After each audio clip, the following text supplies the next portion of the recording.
Printing receipt ಬರುವಂಥ ಮಿಷಿನ್ನ ತಗೋಬೇಕು ಅಂದ್ಬಿಟ್ಟು ಸುಮಾರು 6 ತಿಂಗಳಿಂದ ಪ್ರಚಾರ ಮಾಡಿ ಹೇಳ್ತಾ ಇದ್ದಾರೆ. ಈಗಾಗಲೇ ನವೆಂಬರ್ 9ನೇ ತಾರೀಕು ಸುಮಾರು 15,000 ಜನ ಸೇರಿ ಬೆಂಗಳೂರಿನಲ್ಲಿ ಸ್ಟ್ರೈಕ್ ಮಾಡಿ ನಾವು ಮಂತ್ರಿಯವರಿಗೆ ಮತ್ತು ಪ್ರಧಾನ ಕಾರ್ಯದರ್ಶಿ ಎಲ್ಲ ಬಂದಿರೋ ಸಭೆಗೆ ಹೇಳಿದ್ವಿ ನಾವು ತಗೊಳಕ್ಕಾಗಲ್ಲ. ಕಾರಣ ಹೇಳಿದ್ವಿ ಏನಿಲ್ಲ, ಈಗ ಲ್ಯಾಪ್ಟಾಪಲ್ಲೇ ಕೊಡ್ತಾ ಇದ್ದೀವಿ ನಾವು. ಪ್ರತಿಯೊಂದು ನಾವು ತಗೊಂಡು ಕೊಡೋದ್ರಿಂದ ಅದು ತೊಂದರೆ ಆಗಲ್ಲ.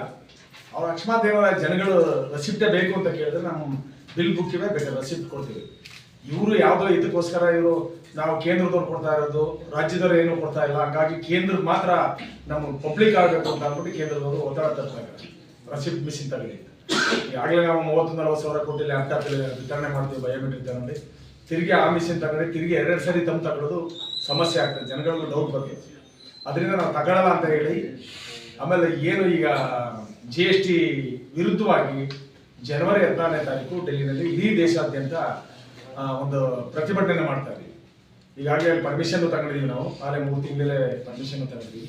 ಆ ಪರ್ಮಿಷನ್ ತಗೊಳ್ಳೋ ಟೈಮಲ್ಲೇ ಕೇಂದ್ರ ಸರ್ಕಾರಕ್ಕೆ ನಾವು ಮನವಿನೂ ಕೊಟ್ಟಿದ್ದೀವೆಲ್ಲ, ನಾವು ಮಾಡೋಕ್ಕಾಗಲ್ಲ.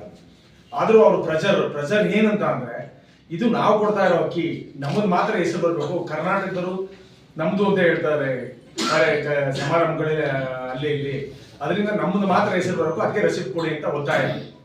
ಜನಗಳಿಗೆಲ್ಲ ತಿಳ್ಕೊಂಡಿದ್ರೆ ಯಾರು ದಡ್ರೇನಲ್ಲ, ಇದು ಕೇಂದ್ರದ ರಾಜ್ಯದ ಅಂತ. ಇವ್ರ ತೀಟೆಗೋಸ್ಕರ ನಾವು ಮಿಷಿನ್ಗಳು 10-15 ಸಾವಿರ, ಆಮೇಲೆ ಅದು ಬರುವಂಥ ಖರ್ಚು ಒಂದು ಪೇಪರ್, ಒಂದು ರೋಲ್ ಪೇಪರು ಹೋಲ್ಸೇಲ್ನಲ್ಲಿ ಥರ್ಮಲ್ ಪೇಪರು ಹೋಲ್ಸೇಲ್ನಲ್ಲಿ 84 ರೂಪಾಯಿ, ರೀಟೇಲ್ ತಗೊಂಡ್ರೆ 100 ರೂಪಾಯಿ ಬೀಳ್ತಾ ಇದೆ. ಅದು 35 ರೆಸಿಪ್ಟ್ ಮಾತ್ರ ಬರೋಕ್ಕೆ ಸಾಧ್ಯ. ಹಂಗಾಗಿ 1000 ರೂಪಾಯಿ ವೆಚ್ಚ ಬರ್ತದೆ ಪೇಪರ್ಗೆ. ಅದರಿಂದ ನಾವು ತಗೊಳ್ಳಲ್ಲ ಅಂತ ಅಂದ್ಬಿಟ್ಟು ಸ್ಟ್ರೈಕ್ ಮಾಡ್ತಾ ಇದ್ವಿ. ಮತ್ತೆ ಕೇಂದ್ರ ಸರ್ಕಾರ ಇದಾಗಲೇ 3-4 ಸರಿ ಮಾತಾಡಿದ್ವಿ, ಚರ್ಚೆ ಮಾಡಿದ್ವಿ. 2013ರಲ್ಲಿ ಆಹಾರ ಭದ್ರತೆ ಮನಮೋಹನ್ ಸಿಂಗ್ ಪ್ರಧಾನಮಂತ್ರಿ ಆಗಿದ್ದಾಗ ಮನಮೋಹನ್ ಸಿಂಗ್ ಸಾಹೇಬರು ಅದನ್ನ ಜಾರಿ ಮಾಡಿದ್ರು. ಆಹಾರ ಭದ್ರತೆಯಲ್ಲಿ 1 ಯೂನಿಟ್ಗೆ 5 kg ಅಕ್ಕಿ ಅಂತ. ಆದರೆ 5 kg ಅಕ್ಕಿ ಕೊಡ್ತಾ ಇದ್ದಾರೆ 81 ಕೋಟಿ ಜನಕ್ಕೆ, ಅವರೇ ಕೊಡ್ತಾ ಇದ್ದಾರೆ. ರಾಜ್ಯ ಸರ್ಕಾರದ ಯಾವುದೇ ರಾಜ್ಯ ಸರ್ಕಾರದ ಇಲ್ಲ. ಅದರಿಂದ ನಾವೇನು ಹೇಳ್ತಾ ಇದ್ದೀವಿ ಅಂತ ಅಂದ್ರೆ, ಈಗ ನೀವೇನು ಕೊಡ್ತೀರೋ ನಿಮ್ಮ ಲೆವೆಲಲ್ಲಿ ಏನಾದ್ರು ಮಾಡ್ಕೊಳ್ಳಿ, ಬೇಡ ಅಂತ. ರಾಜ್ಯ ಸರ್ಕಾರದ ಚುನಾವಣೆ ಪ್ರಣಾಳಿಕೆಯಲ್ಲಿ ನಾವು 10 kg ಅಕ್ಕಿ ಕೊಡ್ತೀವಿ ಅಂತ ಅಂತೀವಿ, ಆದರೆ ಅದು ಕೊಡ್ತಾ ಇಲ್ಲ. ಕೊಡೋದ್ರಿಂದ ಏನು ಹೇಳ್ತಾರೆ ಅಂತಂದ್ರೆ, DBT ಮುಖಾಂತರ ಕಾರ್ಡ್ದಾರರಿಗೆ ಆಗ್ತಾ ಇದೆ ದುಡ್ಡು ಅಂತಾರೆ. ಇನ್ನೂ 36 ಲಕ್ಷದ ಕಾರ್ಡ್ದಾರಕ್ಕೆ ಮಾಹಿತಿ ಇಲ್ಲ. 1,28 ಲಕ್ಷ ನಮ್ಮ ರಾಜ್ಯದಲ್ಲಿ ಕಾರ್ಡ್ ಇದೆ, BPL ಮತ್ತು NJDಯ. ಇನ್ನೂ 36 ಲಕ್ಷದ ಮಾಹಿತಿ ಸಿಕ್ಕಿಲ್ಲ, ಅಕೌಂಟ್ ಸಿಕ್ಕಿಲ್ಲ, ಆಧಾರ್ ಕಾರ್ಡ್ ಸಿಕ್ಕಿಲ್ಲ, ಇವೆಲ್ಲ ದುಡ್ಡು ಉಳಿದಾವೆ.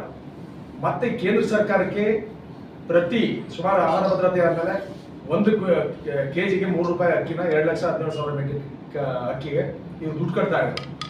ಡಿಸೆಂಬರಿಂದ ಕೇಂದ್ರ ಸರ್ಕಾರ ಇಲ್ಲ, ಇಡೀ ದೇಶಾದ್ಯಂತ 81 ಕೋಟಿ ನಾವೇ ಕೊಡ್ತೀವಿ, ನೀವು ಯಾರು ದುಡ್ಡು ಕಟ್ಟಬೇಡಿ ಅಂತ ನಿಲ್ಲಿಸಿದ್ರು. ಆ ದುಡ್ಡು ರಾಜ್ಯ ಸರ್ಕಾರಕ್ಕೆ ಉಳಿತಾ ಇದೆ.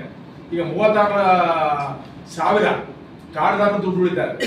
ಅದರಿಂದ ನಾವು ಮೊನ್ನೆ ಮಂತ್ರಿಯವರು ಮತ್ತೆ ಇದೇದಾಗ ಒಂದು ಪ್ರತಿಭಟನೆ ಮಾಡಿದಾಗ ಹೇಳಿದ್ವಿ, ನಾವು ಒಂದು ಕೆಲಸ ಮಾಡಿ, ನೀವು DBT ಮುಖಾಂತರ ಕೊಡಿ, ಬೇಡ ಅಂತ ಅಲ್ಲ. ಆದರೆ 34 ರೂಪಾಯಿ ಕೊಡೋದು ಬದಲಾಗಿ ನಮ್ಗೆ 4 ರೂಪಾಯಿ ಕೊಡಿ, ಅವ್ರು 30 ರೂಪಾಯಿ ಕೊಡಿ DBT ಮುಖಾಂತರ. ಇಲ್ಲ ಅಂದ್ರೆ ಅಕ್ಕಿ ಕೊಡಿ 10 kg ಅಂತ ಒತ್ತಾಯ ಮಾಡಿದ್ವಿ. ಅವರು ಡಿಸೆಂಬರ್ 2 ಅಥವಾ ಜನವರಿ ಫಸ್ಟ್ ವೀಕಲ್ಲಿ ನಾವು ಅಕ್ಕಿ ಸರಬರಾಜು ಮಾಡೋಕ್ಕೆ ನಡೆಸ್ತಾ ಇದ್ದೀವಿ. ಅದು ಪೂರ್ತಿ ಪ್ರಮಾಣದಲ್ಲಿ ನಾವು ಇನ್ನೂ ಭರವಸೆ ಕೊಡೋಕ್ಕಾಗಲ್ಲ ಅಂತ ನವೆಂಬರ್ 9ನೇ ತಾರೀಕು ಹೇಳಿ. ಅದಾದ ನಂತರ ನಾವು ಈ ಕೇಂದ್ರದ ಬೇರೆ ಬಂತಲ್ಲ, ಅದಕ್ಕೋಸ್ಕರ ನಾವು ಪ್ರತಿಭಟನೆ ಮಾಡಲಿಕ್ಕೆ ಅಲ್ಲಿ ನಾವು ಕೇಂದ್ರಕ್ಕೆ ಹೋಗ್ತಾ ಇದ್ವಿ. ಎಲ್ಲ 36,000 ಕಾರ್ಡ್ದಾರಕ್ಕೆ ಮಾಹಿತಿ ಸಿಕ್ಕಿಲ್ಲ. ಅಂದ್ರೆ ಒಂದು ಯೂನಿಟ್ನಲ್ಲಿ ಒಂದು ಕಾರ್ಡ್ನಲ್ಲಿ 5-6 ಜನ ಇರ್ತಾರೆ. ಅದು ಇದೇ ಸಿಕ್ಕಿಲ್ಲ, ಅವ್ರಿಗೆ ಲೆಕ್ಕನೇ ಸಿಕ್ಕಿಲ್ಲ, ಅಕೌಂಟ್ ನಂಬರ್ ಸಿಕ್ಕಿಲ್ಲ, ಆಧಾರ್ ಕಾರ್ಡ್ ನಂಬರ್ ಸಿಕ್ಕಿಲ್ಲ, ಅವ್ರಿಗೆ ದುಡ್ಡು ಸರಬರಾಜು ಆಗ್ತಾ ಇಲ್ಲ. ಇವರು ಸರ್ಕಾರದ ಪ್ರತಿ ದಿವಸ ಹೇಳ್ತಾರೆ, ನಾವು ಈ ತಿಂಗಳು ಬಿಡುಗಡೆ ಮಾಡ್ದೋ DBT ಮುಖಾಂತರ ಅಂತ ಇವೆಲ್ಲ ಮಾಡ್ತಾರೆ. ಇವರೆಲ್ಲ ಈ ತರ ಅಪಪ್ರಚಾರ ಮಾಡೋದ್ರಿಂದ ಕೇಂದ್ರದವರು ರೆಸಿಪ್ಟ್ ಮಿಷಿನ್ ತಗೊಂಡೆ ನಮ್ಮದೇ ಇದು ಅಕ್ಕಿ ಕೇಂದ್ರದ್ದು ಅಂತ ತೋರಿಸ್ಕೊಡ್ಬೇಕು ಅಂತ ಅವ್ರು ಒತ್ತಾಯ. ಅದರಿಂದ ನಾವು ಯಾರ್ದು ತಗೊಳ್ಳಲ್ಲ. ನಮ್ಗೆ 10 kg ಅಕ್ಕಿ ಕೊಡಬೇಕು, ಇಲ್ಲ 10 kg ಬದಲಾಗಿ ಕಮಿಷನ್ ಕೊಡಬೇಕು. ಅದಲ್ಲದೆ ಈಗ ಪ್ರತಿಭಟನೆಗೆ ಎಲ್ಲ ಭಾಗವಹಿಸಬೇಕು. ಡೆಲ್ಲಿಯಲ್ಲಿ ನಡೆಯುವಂಥ ಪ್ರತಿಭಟನೆಗೆ ಸುಮಾರು 4.5 ಲಕ್ಷ ಜನ ಇದ್ದೀವಿ ನಾವು, ಅಷ್ಟು ಜನ ಭಾಗವಹಿಸಬೇಕು ಅಂತ ಅಂದ್ಬಿಟ್ಟು ನಾವು ಆಲ್ ಇಂಡಿಯಾ ವರ್ಕಿಂಗ್ ಪ್ರೆಸಿಡೆಂಟ್ ಇರೋದ್ರಿಂದ ಎಲ್ಲ ಜಿಲ್ಲೆಯಲ್ಲೂ ಈ ಪ್ರೆಸ್ ಮೀಟ್ ಮಾಡಿ ಜನನ ಓಡಿಸ್ತಾ ಇದ್ದೀವಿ. ಈಗಾಗಲೇ ಕೆಲವರು ಫ್ಲೈಟ್ ಬುಕ್ ಮಾಡಿದ್ದಾರೆ, ಟ್ರೈನ್ ಬುಕ್ ಮಾಡಿದ್ದಾರೆ, ಇವೆಲ್ಲ ಮಾಡ್ತಾ ಇದ್ದಾರೆ. ಕರ್ನಾಟಕ ರಾಜ್ಯದಲ್ಲಿ ನೀವೆಲ್ಲ ನೋಡಿರ್ಬೇಕು. ಈಗಾಗಲೇ ಅಕ್ಕಿ ಕೊಡೋದು ಒಂದು ಕಡೆ ನಿಲ್ಲಿಸಿದ್ರು. ನಾವು ಈ ಪ್ರತಿಭಟನೆ ಮಾಡಾದ್ಮೇಲೆ ಪ್ರತಿಭಟನೆ ದಿವಸ ನಾವು ಮಾನ್ಯ ಮುಖ್ಯಮಂತ್ರಿಯವರಿಗೆ, ಆಹಾರ ಸಚಿವರಿಗೆ ಒಂದು ಮನವಿ ಕೊಟ್ಟಿದ್ದೀವಿ. ಏನು ಮನವಿ? ನೀವೇನು 5 kg ಅಕ್ಕಿ ಕೊಟ್ಟರು ಸಹ ಮಿಸ್ಯೂಸ್ ಆಗಂಥದ್ದು ಜಾಸ್ತಿ ಆಗ್ತದೆ. ಅದನ್ನ ತಪಾಸಣೆ ಮಾಡಬೇಕು. ಅದಕ್ಕೆ ಒಂದು ಏನು ಈಗ ಸ್ಕ್ವಾಡ್ ಅಂತ ಮಾಡಿದ್ರಿ, ಆ ಸ್ಕ್ವಾಡ್ಗಳು ಜಿಲ್ಲಾಧಿಕಾರಿಗಳು, ಕೆಲವು ಜಿಲ್ಲೆಗಳಲ್ಲಿ ಅಧಿಕಾರಿಗಳು ಯಾರು ತಪಾಸಣೆ ಮಾಡ್ತಾ ಇಲ್ಲ. ಅದರಿಂದ ಈಗಾಗಲೇ ಗೊತ್ತಿದೆಯಲ್ಲ, ಚನ್ನಪಟ್ಟಣದಲ್ಲಿ 2600 ಕ್ವಿಂಟಾಲ್, ಯಾದಗಿರಿ ತಾಲೂಕು ಶಹಾಪುರ ತಾಲೂಕಿನಲ್ಲಿ 6250 ಕ್ವಿಂಟಾಲ್ ಮೋಸ ಮಾಡಿದ್ದಾರೆ. ಅಂತ ಬೇಕಾದಷ್ಟು ಹೊಳೆನರಸೀಪುರದಲ್ಲಾಗಿದೆ, ಚಂದ್ರಪಟ್ಟಣದಲ್ಲಿ ಎಲ್ಲ ಅರೆಸ್ಟ್ ಮಾಡಿದ್ದಾರೆ. ಅವ್ನು ಬೇಲ್ ತಕ್ಕತಾನೆ ಹೋಗ್ತಾನೆ, ಅಷ್ಟೇ ಮುಗಿದೋಯ್ತು. ನನ್ನ ಸರ್ಕಾರಕ್ಕೆ ಒತ್ತಾಯ ಮಾಡೋದಿಷ್ಟೇ, ಯಾವ ಸಂಘ ಸಂಸ್ಥೆಗಳು ಆ ತಾಲೂಕು ಮಟ್ಟದಲ್ಲಿ ಇವೆ, ಅವು ಯಾರು ಎತ್ತುವಳಿ ಮಾಡ್ತಾರೆ, ಅಷ್ಟು ಎತ್ತುವಳಿ ಮಾಡುವಂಥ ದುಡ್ಡಿಗೆ 34 ರೂಪಾಯಿ ರೇಟಲ್ಲಿ ದುಡ್ಡ ಡೆಪಾಸಿಟ್ ಮಾಡಿಸ್ಕೊಳ್ಳಿ. ಈಗ ನಮ್ಮ ಹತ್ರ ಮಾಡಿಸ್ಕೊಂಡಿದ್ದಾರೆ ಅಂಗಡಿಗಳ ಹತ್ರ. ನೀವು ಸಂಘ ಸಂಸ್ಥೆಗಳ ಹತ್ರ ಏನು ಸೆಟ್ಟು ಮಳಿಗಳ ಹತ್ರ ಒಂದು ತಿಂಗಳು ಬರೋ ಆಹಾರ ಪದಾರ್ಥ ಎಷ್ಟು 25,000 ಮೆಟ್ರಿಕ್ ಟನ್ ಅಂತದ, 25,000 ಮೆಟ್ರಿಕ್ ಟನ್ಗೆ 34 ರೂಪಾಯಿ ರೀತಿಯಲ್ಲಿ ಡೆಪಾಸಿಟ್ ಮಾಡಿ ಅವ್ರನ್ನ ಮಾಡಿಸ್ಕೊಳ್ಳಿ. ಅಕಸ್ಮಾತ್ ಮಿಸ್ ಆದ್ರೂ ಅದನ್ನ ಮುಟ್ಕೋಲು ಹಾಕಬಹುದು. ಇವ್ರು ಯಾವುದು ಮಾಡ್ತಾ ಇಲ್ಲ. ಯಾವನೊಂದು ಬರ್ತಾನೆ, ಆಮೇಲೆ ತಿರ್ಗಾ ಅವ್ರು ಹೇಳಿಕಟ್ಟು ಹೋದ್ಮೇಲೆ ಯಾರು ರಾಜಕಾರಣಿಗಳು ಬರ್ತಾರೆ, ಬೇರೆ ತಕ್ಕಂಥ ತಿರ್ಗಾಲೆ ಸ್ಟಾರ್ಟ್ ಮಾಡ್ತಾರೆ. ಇವು ನಿಲ್ಲಿಸ್ಬೇಕು.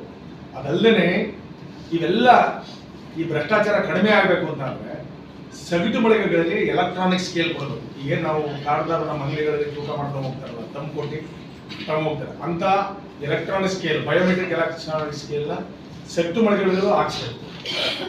ಅಲ್ಲಿ CC ಕ್ಯಾಮ್ರಾ ಅಳವಡಿಸ್ಬೇಕು. ಮತ್ತೆ ಈ ಲಾರಿಗಳಿವೆಯಲ್ಲ, ಲಾರಿಗಳಿಗೆ ಸಾಗಾಣಿಕೆ ಮಾಡೋ ಲಾರಿಗಳಿಗೆ GPS ಅಳವಡಿಸ್ಬೇಕು. ಇದು ಪ್ರಮುಖವಾದದ್ದು. ಡಿಸ್ಟ್ರಿಕ್ಟ್ ಲೆವೆಲ್ದು ಮತ್ತೆ ತಾಲೂಕ್ ಲೆವೆಲ್ದು ಎರಡೂ ಕಡೆನೂ ಒಬ್ಬರೇ ಕಾಂಟ್ರಾಕ್ಟರ್ ತಗೊಂಡಿರ್ತಾನೆ. ಅವನೇನ್ ಮಾಡ್ತಾನೆ ಅಂದ್ರೆ ಡಿಸ್ಟ್ರಿಕ್ಟ್ ಲೆವೆಲ್ ತಾಲೂಕ್ ಲೆವೆಲ್ ಹೋಗೋದೇ ಇಲ್ಲ. ಯಾಕೆಂದ್ರೆ ಗೋಡನಲ್ಲಿ ಸ್ಟಾಕ್ ಉಳಿದಿರ್ತದೆ, ಒಂದು ಕ್ವಿಂಟಾಲ್ಗೆ 2-3 kg ಕತ್ ಮಡಗಿರ್ತಾರೆ. ಅದನ್ನ ಅವಾಯ್ಡ್ ಮಾಡೋಕ್ಕೋಸ್ಕರ ಏನ್ ಮಾಡ್ತಾನೆ, ಆ ಲಾರಿನ ಬುಕ್ ಮಾಡ್ಕೊಂಡು ಎಲ್ಲ ಕಳಿಸ್ತಾನೆ. ಇಂಥ ಹಗರಣಗಳು ಜಾಸ್ತಿ ಆಗಿದೆ. ನಾವು 9ನೇ ತಾರೀಕು ಆದ್ಮೇಲೆ 13ನೇ ತಾರೀಕು ಮನೆ ಮುಖ್ಯಮಂತ್ರಿ ಅವರು ಕರ್ಸ್ಕೊಂಡು ನನ್ನ ಮಾತಾಡಿ, ಅದಾದ್ಮೇಲೆ ಬುಧವಾರ ಕರ್ಸ್ಕೊಂಡ್ರು. ಗುರುವಾರ ಕ್ಯಾಬಿನೆಟ್ ಅಲ್ಲಿ ಸುಮಾರು 88 ಕೋಟಿ ಗೋಣಿ ಚೀಲಿಕೆ, ಪ್ಲಾಸ್ಟಿಕ್ ಚೀಲ ಕೊಡ್ತಿದ್ರು, ಅದನ್ನ ಗೋಣಿ ಚೀಲ ಕೊಡ್ಬೇಕು ಅಂತ ಕ್ಯಾಬಿನೆಟ್ ಅಲ್ಲಿ 88 ಕೋಟಿ ಗೋಣಿ ಚೀಲಿಕೆ ಮತ್ತೆ 13 ಕೋಟಿ CC ಕ್ಯಾಮ್ರಾಕ್ಕೆ ಬಿಡುಗಡೆ ಮಾಡಿದ್ದಾರೆ. ಆದ್ರೂ ಸಹ ಇನ್ನೂ ಪ್ರಯೋಜನ ಆಗಿಲ್ಲ. 1.5 ತಿಂಗಳಾಗಿದೆ ಆಗಿ, ಅದು ಚಾಲನೆ ಕೊಟ್ಟಿಲ್ಲ. ಈ ನವೆಂಬರ್ 13ನೇ ತಾರೀಕು ಬಿಡುಗಡೆ, 14-15 ಇರಬೇಕು ಕ್ಯಾಬಿನೆಟ್. 13 ಕೋಟಿ CC ಕ್ಯಾಮ್ರಾಗಳು ಸೆಕ್ಟು ಮಳಿಗೆಗಳಿಗೆ. ಮತ್ತೆ ಈ ಗೋಣಿ ಚೀಲ, ಪ್ಲಾಸ್ಟಿಕ್ ಚೀಲ ಕೊಡ್ತಿರಲ್ಲ, ಅದೇ ಗೋಣಿ ಚೀಲ ಕೊಡಬೇಕು ಅಂತ ಅಂದಾಗ ಆರೋಗ್ಯ ಕೆಡ್ತದೆ. ಪ್ಲಾಸ್ಟಿಕ್ ಚೀಲದಲ್ಲಾದ್ರೆ ಲೋಡ್ ಮಾಡ್ಬೇಕಾದ್ರೆ ಜಾಸ್ತಿ ಹೈಟ್ ಲಾಂಗ್ ಹೊಡೆಯಕ್ಕಾಗಲ್ಲ, ನೀಟ್ ಹೊಡೆಯಕ್ಕೆ. 88 ಕೋಟಿ ಬಿಡುಗಡೆ ಆಗಿದೆ, ಇನ್ನೂ ಇಂಪ್ಲಿಮೆಂಟ್ ಆಗಿಲ್ಲ. ಟೆಂಡರ್ ಕಾಲ್ ಮಾಡಿದೀವಿ, ಆದ್ರೆ ನಮಗೆ ಬೆಳಗಾವಿನಲ್ಲಿ ಸೆಷನ್ ಅಧಿವೇಶನ ಇತ್ತು 15 ದಿವಸ, ನಾವೆಲ್ಲ ಪ್ರಿಪೇರ್ ಆಗಬೇಕಾಯ್ತು, ಲೇಟ್ ಆಗಿದೆ, ಹಾಗೆ ಹೀಗೆ ಕಾರಣ ಇರ್ತದೆ. ಸರ್ಕಾರದಿಂದ ಇದು ಮಾಡಬೇಕು. ನಾವು ಒತ್ತಾಯ ಮಾಡೋದು ಬರೀ CC ಕ್ಯಾಮ್ರಾ ಹಾಕಿದ್ರೆ ಆಗಲ್ಲ, ಲಾರಿಗಳಿಗೆ GPS ಅಳವಡಿಸ್ಬೇಕು.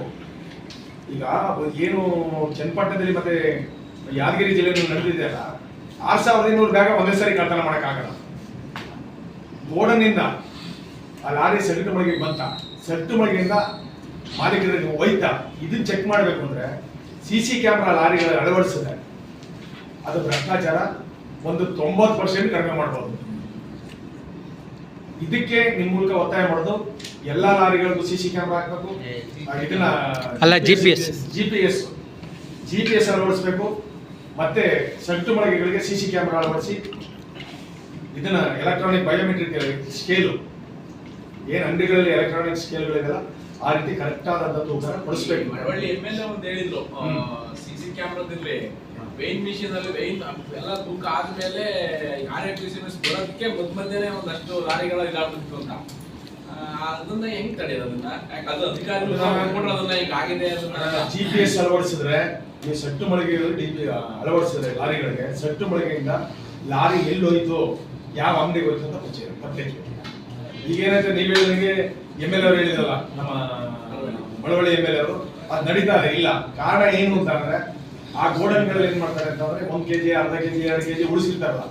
ಈ ಇದನ್ನ ಗೋಡನ್ ಏನಿದೆ, ಯಾರ ಸ್ಕ್ವಾಡ್ಗಳು, ಕಮಿಷನರ್, ಸೆಕ್ರೆಟರಿ ಬಂದು ಇನ್ಸ್ಪೆಕ್ಷನ್ ಮಾಡಿದ್ರೆ ಸಿಗಾಕತ್ತಲ್ಲ, ಅದಕ್ಕೆ ಆ ಲಾರಿಗಳಿಂದಲೇ ಡೈವರ್ಟ್ ಮಾಡ್ತಾರಂತ.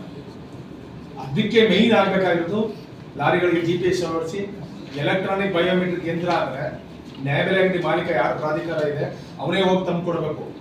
ಆ ತಂದು ಕೊಟ್ಟಾಗ ಮಾತ್ರ ಓಪನ್ ಆಗ್ತದೆ. ಇಲ್ಲ ಅಂದ್ರೆ ಅಸ್ಟೆಂಟು ಅವರು ಇವರು ಹೋದ್ರೆ ಎಲ್ಲ. ಇಲ್ಲ ಬೆಂಗಳೂರು ನಗರದಲ್ಲಿ 200 ಚಿಲ್ಲರೆ ಬೋಗಸ್ ಅಂಗಡಿಗಳದೆ. ಫುಡ್ ಇನ್ಸ್ಪೆಕ್ಟರ್ಗಳು ಅವರು ಇವರು ಮಾಡ್ತಾವ್ರೆ. ಇಲ್ಲೂ ಪರ್ಯಾಯ ವ್ಯವಸ್ಥೆ ಮಾಡ್ಕೊಂಡಿರೋ ಅವರೇ. ಸುಮಾರು ಜನ ಹೆಸರು ಹೇಳೋದು ಬೇಕಾಗಿ ನಿಮ್ಮ ಮೂಲಕ ಹೋದ್ರೆ ಅವರೇ ಎಚ್ಚರಿಕೆ ಮಾಡಿ ಇಲಾಖೆ ಅಧಿಕಾರಿಗಳು ಎಚ್ಚರಿಕೆ ತಗೋಬೇಕು ಇದಕ್ಕೆ. ಈ ಗೋಣಿಕೆ ಇದಕ್ಕೆ 88 ಕೋಟಿ ಬಿಡುಗಡೆ. ಹೌದಾ? ಗೋಣಿ ಚೀಲ ಅಂದ್ರೆ ಪ್ಲಾಸ್ಟಿಕ್ ಚಿಲ್ಲರೆ ಟೆಂಡರ್ ಆಗಿದ್ದು ಅದೇನಾಗ್ತದೆ ಅಂತ ಅಂದ್ರೆ ಆರೋಗ್ಯ ಕೆಡುತ್ತದೆ. ಪ್ಲಾಸ್ಟಿಕ್ ಚಿಲ್ಲರೆ ವರ್ಷಗಟ್ಟಲೆ ಮಡಗಕ್ಕಾಗಲ್ಲ. ಅಕ್ಕಿ ಸಕ್ಕರೆ ಎಲ್ಲದಕ್ಕೂ ಇಲ್ಲ ಏನಿದೆ ಗೋಣಿ ಚೀಲ. ಅಕ್ಕಿ ಅಕ್ಕಿ ಅಕ್ಕಿ ಮಾತ್ರ. ಅಕ್ಕಿ ರಾಗಿ ಎಲ್ಲಕ್ಕೂ ಏನ್ ಪರ್ಚೇಸ್ ಮಾಡ್ತಾರೆ.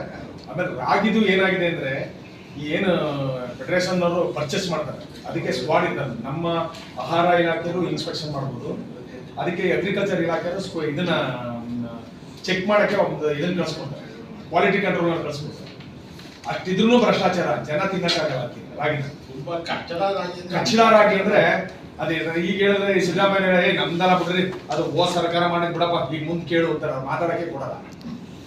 ಹಂಗಂತಾರೆ ಗೊತ್ತಲ್ಲ ಅವ್ರ ಡೈಲಾಗ್ ಏನು ಅಂತ, ಇನ್ನೊಂದು ಸರ್ಕಾರ ಮಾಡಿದ್ ಹೇಳಪ್ಪ ಮುಂದಕ್ಕೆ ನೋಡ್ಕೊಳ್ಳೋಣ ಅಂತ. ಅವನು ರಾಗಿ ಹೊಡೆದ್ರೆ ಒಂದು ಕ್ವಿಂಟಾಲ್ಗೆ 200 ರೂಪಾಯಿ ತರತ್ತಾನೆ ಕಮಿಷನ್ ಅವನು ತಗೊಂಡು. ಇತ್ತೀಚೆಗೆ ಪಾಂಡಪುರ APMC ನಲ್ಲಿ ಆ ತರ ಘಟನೆ ನಡೆದಿತ್ತು. ಎಲ್ಲ ಕಡೆ ಇದೆಯಣ್ಣ. ನೀವು ಇಡೀ ರಾಜ್ಯದಲ್ಲಿ ರಾಗಿ ತಿನ್ನಕ್ಕಾಗಲ್ಲ. ಏನ್ ಜನಗಳು ಏನ್ ಮಾಡ್ತಾರೆ ಗೊತ್ತಾ, ಇನ್ಸರ್ಟೆ ಕೊಡ್ತಾರಲ್ಲ ಅಂತ ತುಂಬ್ಕೋಯ್ತಾರೆ ಅವರು. ಆ ರೀತಿ ರಾಗಿನ ಮನುಷ್ಯರು ತಿನ್ನೋ ರಾಗಿ ಎಷ್ಟು 3820 ರೂಪಾಯಿ ಒಂದು ಕ್ವಿಂಟಾಲ್ ಕೊಡ್ತಾರೆ. ರಾಗಿಗೆ ಅಕ್ಕಿಗೆ 28-29 ರೂಪಾಯಿ ಕೊಡ್ತಾರೆ.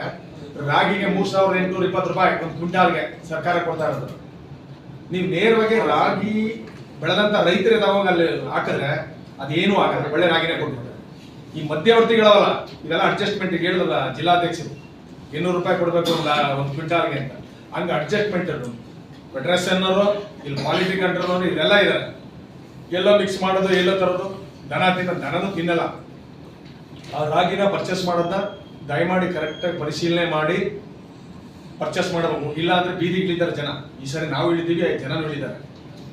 ಯಾಕೆಂದ್ರೆ 3200 ರೂಪಾಯಿ 800 ಚಿಲ್ಲರೆ ದುಡ್ಡು ಕೊಟ್ಟು ಅಂತ ಜನಗಳಿಗೆ ಅಂತ ಯೋಗ್ಯವಲ್ಲದ ಆಹಾರ ಪದಾರ್ಥ ತಿಂದು ಕಾಯಿಲೆ ತರಿಸೋದು ಅಷ್ಟು ಚೆನ್ನಾಗಿರಲ್ಲ. ಅದೊಂದು ಮತ್ತೆ GPS ಅಳವಡಿಸೋದು, ಮತ್ತೆ CC ಕ್ಯಾಮ್ರಾ ಅಳವಡಿಸೋದು, ಮತ್ತೆ ಇದ್ರದ್ದು ಎಲೆಕ್ಟ್ರಾನಿಕ್ ಬಯೋಮೆಟ್ರಿಕ್ ಸ್ಕೇಲ್, ಇದು ಇಂಪಾರ್ಟೆಂಟ್. ಇದು ರಾಜ್ಯ ಸುದ್ದಿ ಮಾಡಬೇಕು. ದಯಮಾಡಿ ಇದೆಲ್ಲ ಮನವಿ ಮಾಡೋದಿಷ್ಟೇ. ನಾನು ಸುಮಾರು ದಿವಸ ಆಗಿ ಮಂಡ್ಯದಲ್ಲಿ ಪ್ರೆಸ್ ಮೀಟ್ ಮಾಡಿದ್ದಾರೆ, ಬೆಂಗಳೂರಲ್ಲಿ ಕಾರ್ಯಕ್ರಮಗಳು